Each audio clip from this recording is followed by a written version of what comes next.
আজকে সাবধান করার পালা। দেখো আমাদের পতাকার মাঝে তোমাদেরও পতাকা আছে। আমাদের ছেলেরা সুশিক্ষিত, আমাদের মহিলারা অত্যন্ত নিয়ন্ত্রিত, একটা পতাকায় তোমাদের হাত দেয়নি। কিন্তু এরপর যদি একটা তৃণমূলের পতাকায় হাত পড়ে, যে হাত দেবে সেই হাতটা কেটে দেব।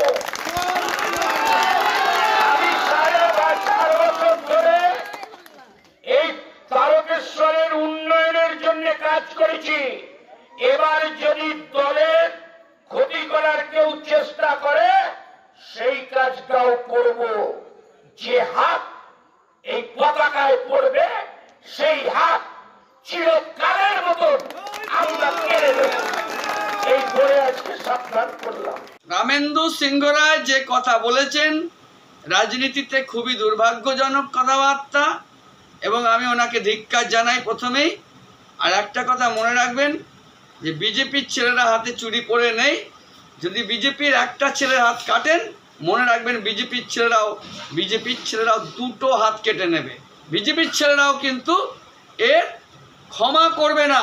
আর বিজেপির নেতৃত্ব বসে থাকবে না। যারা বিজেপির ছেলেদের হাত কাটার নিদান দিয়েছেন তাদের বিরুদ্ধেও কিন্তু আমাদের ব্যবস্থা নেওয়া হবে।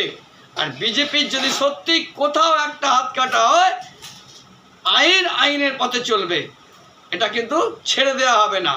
আমি গণেশ চক্রবর্তী, বিজেপি আরামবাগ সাংগঠনিক জেলার সহসভাপতি।